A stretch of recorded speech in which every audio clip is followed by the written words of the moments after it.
പ്രിയ സുഹൃത്തുക്കളെ, നമസ്കാരം. മെയ് 24 ലോക സ്കിസോഫ്രനിയ ദിനമായിട്ട് ആചരിക്കുകയാണ്. സ്കിസോഫ്രനിയ എന്നത് ഒരു ഗുരുതരമായിട്ടുള്ള ഒരു മാനസിക രോഗമാണ്. രോഗം വരിക എന്ന് പറയുന്നത് ആരുടെയും ദോഷമല്ല, ഒരു കുറ്റമല്ല. രോഗികളെ നമ്മൾ ഒരിക്കലും ഒറ്റപ്പെടുത്തുകയോ മാറ്റി നിർത്തുകയോ കുറ്റപ്പെടുത്തുകയോ ചെയ്യുകയല്ല വേണ്ടിയത്. പക്ഷെ നിർഭാഗ്യവശാൽ ഇന്നും മാനസികമായിട്ടുള്ള അസ്വസ്ഥതകൾ പ്രകടിപ്പിക്കുന്ന ആളുകളെ സമൂഹത്തിൽ നിന്ന് ഒറ്റപ്പെടുത്താനും അവരെ കാലാകാലങ്ങളിൽ വളരെയധികം ഉപദ്രവങ്ങൾ സഹിക്കേണ്ടി വന്നിട്ടുള്ള ഒരു ജനവിഭാഗമാണ് മാനസികമായിട്ട് അസ്വസ്ഥത അനുഭവിക്കുന്ന ആളുകൾ. അപ്പോൾ ഇത്തരം ബുദ്ധിമുട്ടുകൾ അനുഭവിക്കുന്ന ആളുകളിൽ ഉള്ള ഒരു പ്രധാനപ്പെട്ട ഒരു രോഗമാണ് സ്കിസോഫ്രനിയ എന്ന് പറയുന്നത്. ഈ ദിനത്തിൽ സ്കിസോഫ്രനിയ എന്താണെന്ന് മനസ്സിലാക്കുക, അതിനെക്കുറിച്ച് കൂടുതൽ ബോധവൽക്കരണം നടത്തുക, അത് വരുന്ന ആളുകളോട് നമ്മൾ എങ്ങനെയാണ് സമീപിക്കേണ്ടത്, എന്ത് ചികിത്സകളാണ് നമുക്ക് ലഭ്യമാക്കാൻ സാധിക്കുന്നത്, ചികിത്സയുടെ ഫലം എന്താണ് എന്നുള്ള കാര്യങ്ങൾ മനസ്സിലാക്കുകയും അറിയുകയും ആ സന്ദേശം നമ്മളുടെ സുഹൃത്തുക്കളിലേക്കും ബാക്കിയുള്ളവരിലേക്കും പകർന്നു കൊടുക്കുക എന്നുള്ളത് നമ്മൾ ഓരോരുത്തരുടെയും കടമയാണ്. നമ്മൾ ഓരോരുത്തരും ഈ രോഗാവസ്ഥയെക്കുറിച്ച് വളരെയധികം മനസ്സിലാക്കേണ്ടതുമായിട്ടുണ്ട്. കാരണം എന്താണെന്ന് ചോദിച്ചാൽ, ഇത് ഏതൊരു മനുഷ്യനും വരാവുന്ന ഒരു ബുദ്ധിമുട്ടാണ്. ഏതാണ്ട് ഒരാളുടെ ജീവിത കാലഘട്ടത്തിൽ 100 പേരുടെ ജീവിതത്തിൽ ഒരാളിന്, അതായത് ഒരു ലൈഫ് ടൈം പ്രിവലൻസ് എന്ന് നമ്മൾ പറയുമ്പോൾ 100 പേർക്ക് ഒരാൾക്ക് എന്ന മട്ടിൽ വരാൻ സാധ്യതയുള്ള ഒരു രോഗമാണ് സ്കിസോഫ്രനിയ എന്ന് പറയുന്നിട്ടുള്ള രോഗം. അത് യഥാർത്ഥത്തിൽ തലച്ചോറിനെ ബാധിക്കുന്ന ഒരു അസുഖമാണ്. അത് ഏത് രീതിയിലാണ് പ്രകടിതമാകുന്നത് എന്ന് ചോദിച്ചാൽ അത് സ്വഭാവ പ്രത്യേകതകളും ബുദ്ധിമുട്ടുകളുമായിട്ടാണ്. അപ്പോൾ ഈ സ്കിസോഫ്രനിയ രോഗികളുടെ ചരിത്രം പരിശോധിച്ചാൽ അത് ഏതാണ്ട് ഈ മാനസിക ആരോഗ്യ രംഗത്തിൻ്റെ ചരിത്രം തന്നെയാണ്. അപ്പോൾ അത് ഒത്തിരി കാര്യങ്ങൾ വെളിവാക്കുന്നുണ്ട്. നമുക്ക് നമ്മളുടെ സഹജീവികളോടുള്ള സമീപനം, നമ്മൾ എങ്ങനെയാണ് ഇത് സാധാരണ നമ്മളുടെ ജീവിതത്തിൽ നമ്മൾ കൈകാര്യം ചെയ്യുന്നത്, നമ്മൾ എന്താണ് ഒരു മനുഷ്യൻ അവൻ്റെ ജീവിതം കൊണ്ട് ഉദ്ദേശിക്കുന്നത്, അവൻ ഏത് തരത്തിലുള്ള ഒരു ജീവിയാണ് എന്നൊക്കെ തന്നെ നമുക്ക് മനസ്സിലാക്കാനായിട്ട് സാധിക്കും.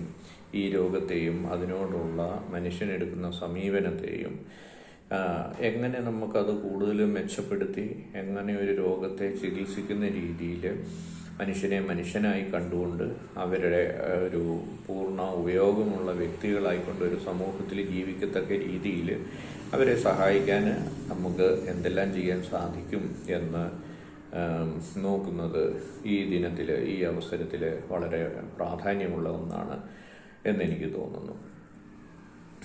ആദ്യ കാലഘട്ടങ്ങളിൽ മാനസികമായിട്ടുള്ള അസ്വാസ്ഥ്യതകൾ, സ്വഭാവ പ്രത്യേകതകൾ പ്രകടിപ്പിക്കുന്ന ആളുകളെ, അതിൻ്റെ കാരണം ഇങ്ങനെയുള്ള രോഗങ്ങളും ബുദ്ധിമുട്ടുകളും ഉണ്ടാകുന്നത് ഭൂതപ്രേത പിശാചുബാധ കൊണ്ടാണ് എന്നൊക്കെ തെറ്റിദ്ധരിച്ചുകൊണ്ട് വളരെയധികം ശാരീരികമായിട്ടും ഒക്കെയുള്ള ഉപദ്രവങ്ങൾക്ക് അവരെ വിധേയരാക്കുകയും അത് ചികിത്സയാണ് എന്ന വ്യാജേന പല അന്ധവിശ്വാസങ്ങൾക്കും മൂഢവിശ്വാസങ്ങൾക്കും തെറ്റിദ്ധാരണകൾക്കും അടിപ്പെട്ടുകൊണ്ട് മനുഷ്യൻ പ്രവർത്തിക്കുകയും അതിൻ്റെ പേരിൽ അനേകായിരം രോഗികൾ എല്ലാ തരത്തിലുള്ള നമുക്ക് ഭാവന ചെയ്യാൻ പറ്റുന്നതിനപ്പുറമുള്ള തരം ബുദ്ധിമുട്ടുകൾ, ക്രൂരതകൾ നേരിടേണ്ടതായിട്ട് വന്നിട്ടുണ്ട്. അതൊരു കാലഘട്ടം.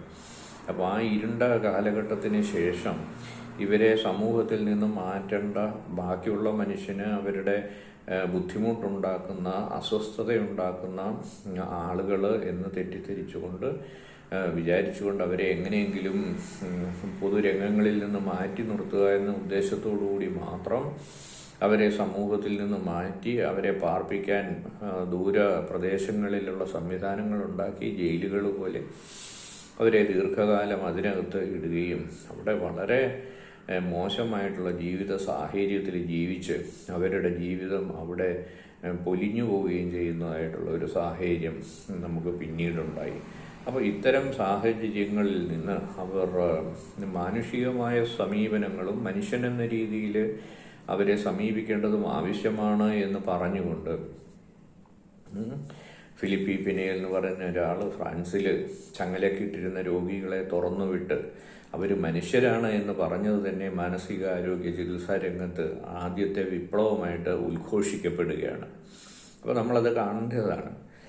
ഒരു മനുഷ്യനെ ഇരുട്ടറകളിൽ ജീവിതകാലം മുഴുവൻ ചങ്ങലക്കെട്ട് അടച്ചിടുന്ന ആ മനുഷ്യനെ തുറന്നുവിട്ട് ഇതൊരു മനുഷ്യനാണ് എന്നൊരാൾ പറയുമ്പോൾ അതൊരു വിപ്ലവമാണ് എന്ന് പറയണമെങ്കിൽ അതിന് മുമ്പ് ഈ വിഭാഗം മനുഷ്യർ കടന്നുപോയ ആ ദുരന്ത കാലഘട്ടം, ഇരുണ്ട കാലഘട്ടം എന്താണ് എന്ന് നമുക്ക് ഊഹിക്കാൻ സാധിക്കും.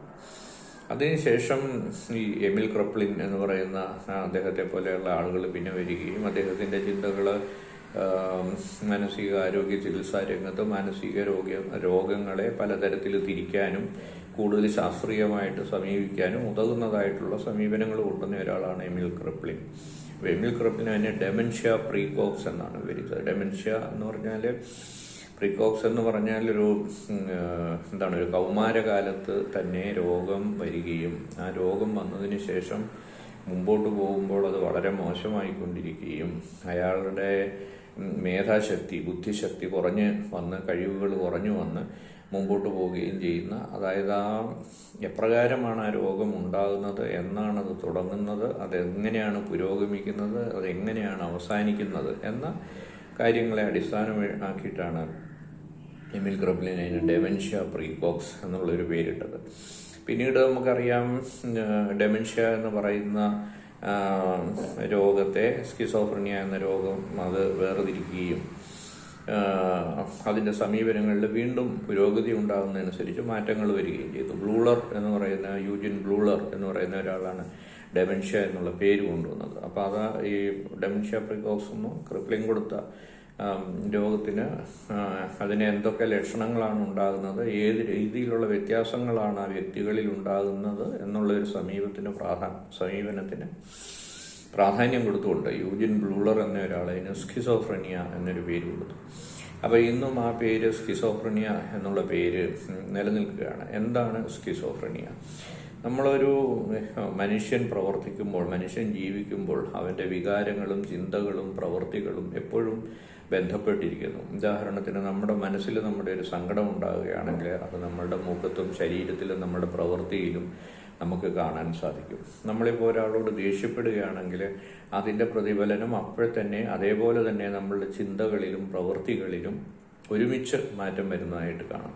അപ്പോൾ ഈ വിവിധങ്ങളായിട്ടുള്ള ഈ ചിന്തകൾ, വൈകാരികത, നമ്മളുടെ പ്രവൃത്തി, അപ്പോൾ ഇതിനെ കൂട്ടിയിണക്കുന്ന ഒരു ബന്ധം ഈ സ്കിസോഫ്രനിയ എന്ന രോഗത്തിൽ നഷ്ടപ്പെടുന്നു എന്നുള്ള അർത്ഥത്തിലാണ് സ്കിസോഫ്രനിയ, അതായത് ഒരു സ്പ്ലിറ്റ് ബിറ്റ്വീൻ ഡിഫറെൻറ്റ് ഫാക്കൽറ്റീസ്, അതായത് നമ്മളുടെ ചിന്തകൾ, വികാരങ്ങൾ, ഓർമ്മകൾ, ചുറ്റുപാടുകൾ, നമ്മളുടെ ഭാവി, ഇവയെ അവലോകനം ചെയ്യുന്നതിന് നമ്മളുടെ സഹായിക്കുന്ന ചിന്താശക്തി, അല്ലെങ്കിൽ ഇവയെ ഒന്നായിട്ട് ഒരുമിച്ച് ഒന്നെന്ന് ഞാൻ എന്ന് പറയുന്ന ഒരാൾ എന്ന ആ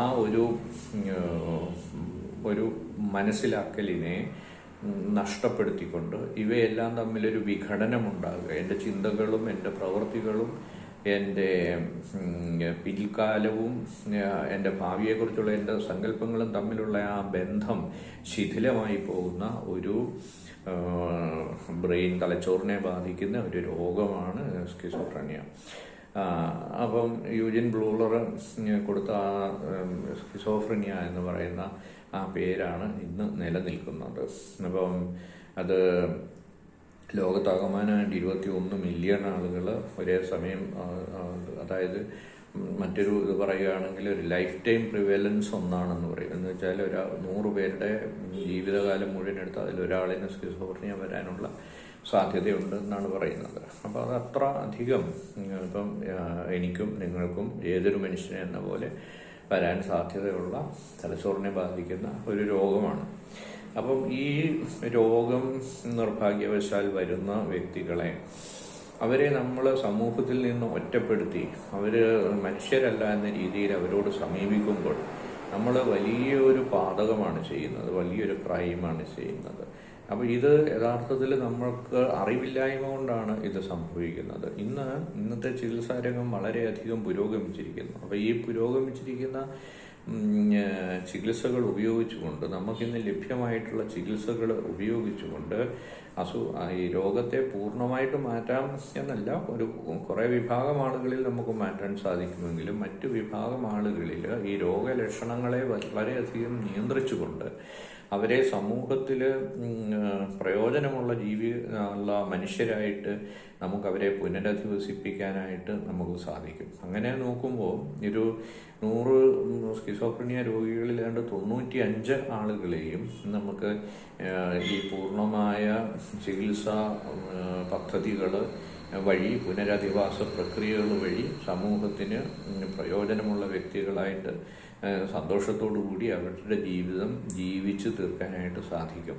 അപ്പോൾ ഇത് മനസ്സിലാക്കേണ്ടത്, ഇതിനകത്ത് എല്ലാ ആളുകളുടെയും ഇതിനെക്കുറിച്ചുള്ള ഒരു അവബോധം, ഒരറിവ്, ഇതിൻ്റെ ഒരു ചികിത്സയുടെ ആവശ്യം, ഇതിനെക്കുറിച്ച് ഉള്ള ഒരു ബോധം അതെല്ലാവർക്കും ഉണ്ടായിരിക്കണം എന്നുള്ളത് ആണ് ഇതിലേറ്റവും പ്രധാനപ്പെട്ട കാര്യം. അപ്പോൾ ഈ സ്കിസോഫ്രീനിയ അവയർനെസ് ഡേയുടെ ഉദ്ദേശം തന്നെ ഈ ഒരു സന്ദേശം നമ്മൾ മനസ്സിലാക്കുക, നമ്മളതിനെക്കുറിച്ച് കൂടുതൽ മനസ്സിലാക്കുക, ഇത് മറ്റ് വ്യക്തികൾക്ക് നമുക്ക് പറഞ്ഞു കൊടുക്കാനായിട്ട് സാധിക്കുക എന്നുള്ളതാണ് ഈ ദിവസത്തിൻ്റെ പ്രാധാന്യം. ഇപ്പോൾ ഇതിൻ്റെ രോഗലക്ഷണങ്ങളെക്കുറിച്ച് ഞാൻ ചെറുതായിട്ട് ഒന്ന് വിശദീകരിക്കാം.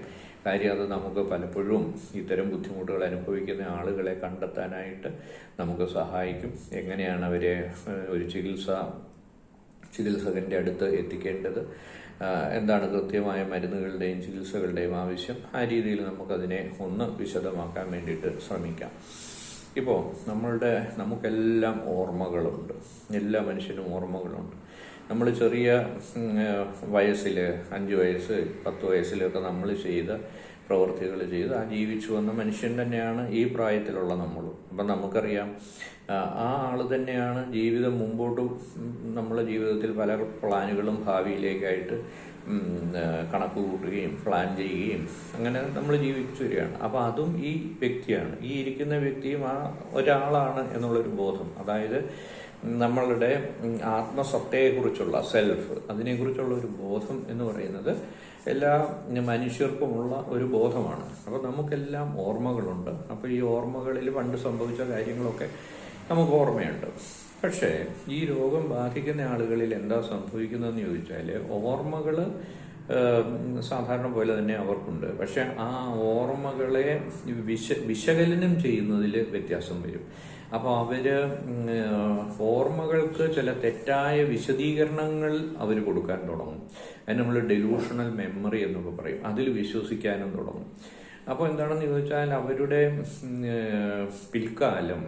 പിൽക്കാല അനുഭവങ്ങൾ, അതിൽ നിന്നുണ്ടായ അറിവുകൾ ഈ മനുഷ്യനെ അവൻ്റെ ജീവിതം നന്നാക്കി നല്ലതായിട്ട് മുമ്പോട്ട് കൊണ്ടുപോകാൻ വേണ്ടിയിട്ട് സഹായിക്കുന്നതിന് പകരം അവന് അത് ബുദ്ധിമുട്ടുണ്ടാക്കാനായിട്ട് തുടങ്ങും. അവൻ്റെ ഓർമ്മകൾ എന്താണെന്ന് ചോദിച്ചാൽ, അവൻ്റെ ഓർമ്മകൾ സത്യമാണെങ്കിലും ഓർമ്മകളെ വിശകലനം ചെയ്യുന്ന രീതിക്ക് വ്യത്യാസം വരുന്നു. അതുപോലെ അവൻ്റെ ചുറ്റുപാടും നോക്കുമ്പോൾ നമുക്കറിയാം, ഒരു വ്യക്തി നമ്മളുടെ സുഹൃത്താണ്, മറ്റൊരു വ്യക്തി നമ്മളുടെ അത്ര സുഹൃത്തല്ല, ഒരാൾ പരിചിതനാണ്, മറ്റൊരാൾ പരിചിതനല്ല. അപ്പോൾ നമ്മൾ ജീവിതത്തിലെ ഓരോ സാഹചര്യങ്ങൾ, നമ്മുടെ ജോലിയിൽ നമ്മൾ ഇടപെടുന്ന മനുഷ്യർ, നമ്മളുടെ ചുറ്റുപാടുകൾ, സാമൂഹികമായിട്ടുള്ള ബന്ധങ്ങൾ, സാമൂഹികമായിട്ടുള്ള നമ്മളുടെ പ്രവർത്തനങ്ങൾ, സ്ഥാപനങ്ങൾ, ഇതിനെക്കുറിച്ചൊക്കെ എല്ലാ മനുഷ്യനും സാമാന്യഗതിയിൽ ഒരു ബോധമുണ്ട്. അതനുസരിച്ചാണ് നമ്മൾ ജീവിതത്തിൻ്റെ വിവിധ രംഗങ്ങളിൽ ഓരോ മനുഷ്യനും പ്രവർത്തിക്കുന്നത്. ഉദാഹരണത്തിന്, നമ്മളൊരു വിവാഹത്തിന് പോവുകയാണെങ്കിൽ നമ്മൾ അതിനനുയോജ്യമായ രീതിയിൽ, ഒരു മരിച്ച വീട്ടിൽ നമ്മൾ പോവുകയാണെങ്കിൽ അതിനനുയോജ്യമായ രീതിയിലാണ് നമ്മൾ പ്രവർത്തിക്കുക. നമ്മളുടെ കുടുംബത്ത് നമ്മൾ അടുത്ത ബന്ധുക്കളോട് ഒരു പ്രത്യേക രീതിയിലാണ് നമ്മൾ ഇടപെടുകയും. അപ്പം സാഹചര്യങ്ങൾക്കും ചുറ്റുപാടുകളെയും അവലോകനം ചെയ്തുകൊണ്ട് അവനവൻ്റെ സ്വഭാവത്തെ രൂപപ്പെടുത്തി മുമ്പോട്ട് പോവുക എന്നുള്ളത് സാധാരണ മനുഷ്യൻ ചെയ്യുന്ന ഒരു കാര്യമാണ്.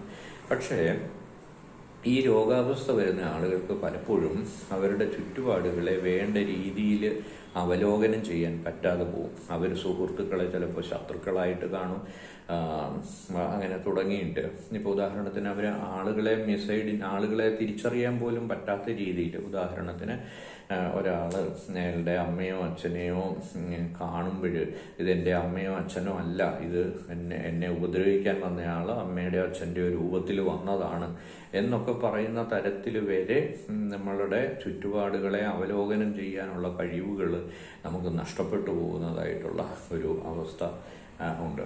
അപ്പം നിശ്ചയമായിട്ടും നമ്മളുടെ ഭൂതകാലം പിൽക്കാലം നമ്മളെ സഹായിക്കുന്നില്ല. ആ ഓർമ്മകളുടെ വിശകലനങ്ങൾ മാറിപ്പോകുന്നു. നമ്മളുടെ ഇപ്പോഴത്തെ ചുറ്റുപാടുകളെ വിശകലനം ചെയ്യാനുള്ള കഴിവ് നമുക്ക് നഷ്ടപ്പെടുന്നു. അപ്പോൾ അതനുസരിച്ച് നിശ്ചയമായിട്ടും ഭാവിയെക്കുറിച്ചുള്ള നമ്മളുടെ സങ്കല്പങ്ങളും പ്ലാനുകളും നമുക്ക് ചെയ്യാൻ സാധ്യമല്ലാതെ പോകുന്നു. അപ്പം ഇതുകൂടാതെ തന്നെ വേറൊരു പ്രത്യേകത നമുക്ക് പലപ്പോഴും കാണാവുന്നത്, ഞാൻ എന്ന് പറയുന്ന ഒരാൾ എന്തെങ്കിലും ചിന്തിക്കുകയാണെങ്കിൽ അത് എൻ്റെ മനസ്സിലാണ് എന്ന് എനിക്ക് മനസ്സിലാക്കാം. എൻ്റെ മനസ്സിലാണ് ഞാൻ ചിന്തിക്കുന്നത്. ഞാനത് പറഞ്ഞാൽ മാത്രമേ വേറൊരാളിനും മനസ്സിലാവുകയുള്ളൂ. അപ്പം ഈ രോഗം ബാധിച്ച ഒരാളുകൾ അപ്പം അങ്ങനെ പുറമേയുള്ള ലോകവും ഞാൻ എന്ന് പറയുന്ന എൻ്റെ ഈ സത്തയും വേർതിരിക്കുന്ന ഒന്നിനെ നമ്മൾ എന്താ പറയുക, ഒരു ഈഗോ ബൗണ്ടറി എന്നൊക്കെ വേണമെങ്കിൽ പറയാം. അതിനകത്ത് ഞാൻ, പുറത്തേയുള്ള സമൂഹം എന്ന രീതിയിൽ. അപ്പോൾ ഈ ഒരു വിശ്വാസം നഷ്ടമാവുകയും അവരുടെ മനസ്സിലുള്ള ചിന്തകളെല്ലാം മറ്റുള്ളവർ മനസ്സിലാക്കുകയാണ്. മറ്റുള്ളവർ നമ്മളുടെ ചിന്തകൾ പിടിച്ചെടുക്കുകയാണ്. മറ്റുള്ളവർ എൻ്റെ മനസ്സിലേക്ക് ചിന്തകൾ ഇടുകയാണ്. അപ്പോൾ ഞാനെന്ന സത്തയെ സമൂഹത്തിൽ നിന്ന്, ബാക്കി ചുറ്റുപാടുകളിൽ നിന്ന് വേർതിരിക്കുന്ന ഒരു അതിർവരമ്പ് നഷ്ടപ്പെട്ടു പോകുന്നതായിട്ടുള്ള ഈ ഒരു പ്രത്യേകത, അതിനെ എന്താണ് പറയുക, thought insertion, thought withdrawal, thought broadcasting എന്നൊക്കെ അതിൻ്റെ വിദഗ്ധന്മാരെ വിവരിക്കും. അപ്പോൾ ഈ രീതിയിലുള്ള മാനസികാവസ്ഥ കൊണ്ടുവരുന്നത് ഞാനെന്ന് പറയുന്ന ആ സത്തയുടെ ഒരു പൂർണ്ണമായിട്ട് നഷ്ടപ്പെടുകയാണ്. അപ്പോൾ എൻ്റെ ഭൂതകാലത്തെ വിശകലനം ചെയ്യുന്നതിൽ എനിക്ക് തെറ്റുകൾ സംഭവിക്കുന്നു. സമീപകാലത്തെ അപ്പോൾ അതനുസരിച്ച് നമ്മളുടെ സ്വഭാവങ്ങളിലും വളരെയധികം വ്യത്യാസങ്ങൾ വരുന്നു.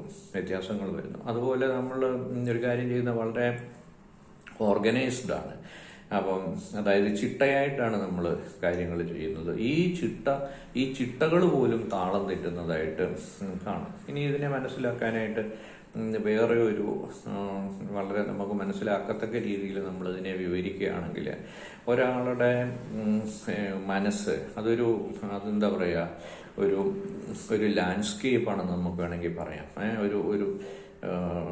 അപ്പം ഈ നമ്മളുടെ മനസ്സ് ഒരു വിശാലമായ ഒരു പൂന്തോട്ടം പോലെയാണെന്ന് നമുക്ക് വിചാരിക്കാം.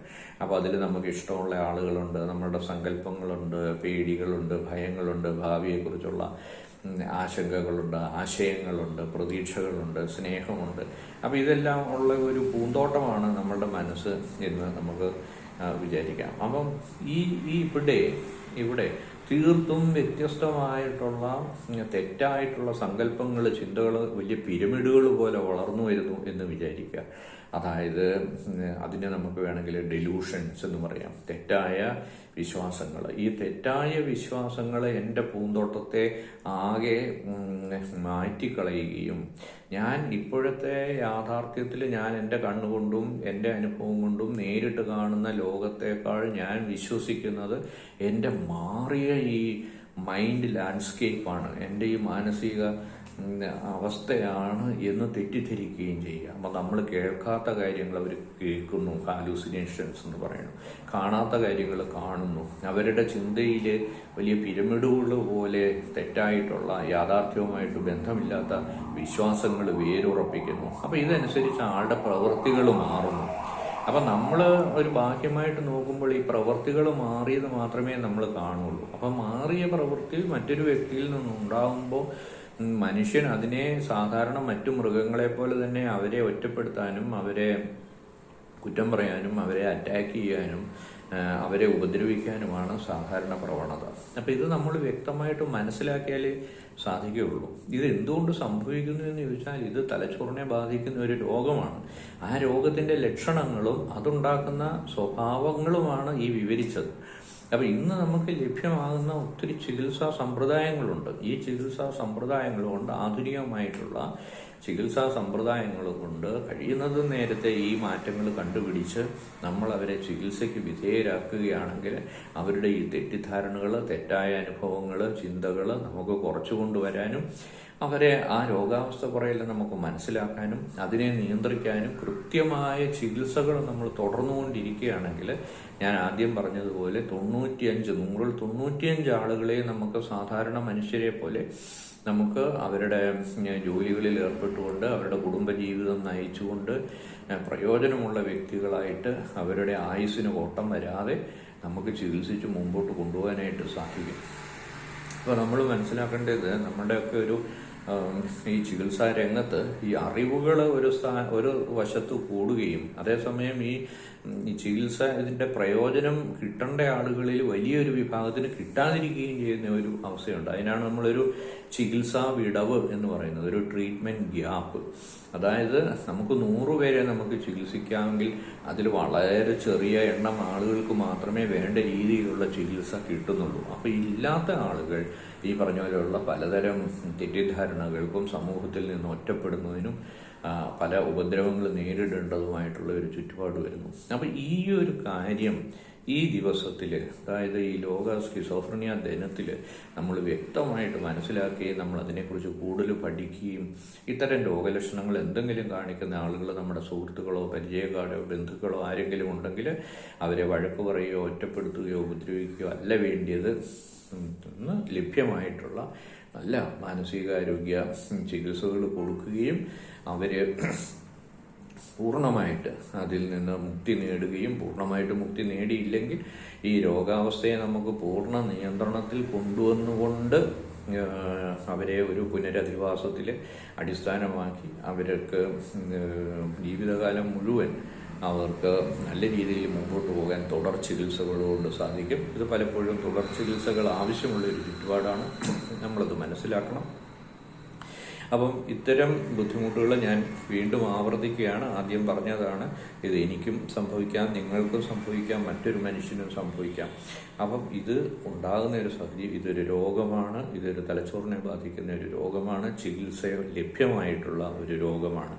അപ്പം നമുക്ക് എല്ലാവർക്കും കൂടെ ഒരുമിച്ച് പ്രവർത്തിച്ചുകൊണ്ട് ഈ ചികിത്സാ വിടവ് അല്ലെങ്കിൽ ട്രീറ്റ്മെൻറ്റ് ഗ്യാപ്പ്, അതായത് ആവശ്യമുള്ളവർക്കും ഇത് കിട്ടുന്നവരും തമ്മിലുള്ള ആ ചികിത്സാ വിടവ് നികത്താനായിട്ട് നമുക്ക് പരിശ്രമിക്കാം. അതുപോലെ ഒരു രോഗാവസ്ഥ വരുന്ന ആളുകളെ നമ്മൾ ഉപദ്രവിക്കുകയോ അവരെ ബുദ്ധിമുട്ടിക്കുകയോ അല്ല, കളിയാക്കുകയോ ഒറ്റപ്പെടുത്തുകയോ ഒന്നും അല്ല വേണ്ടിയത്.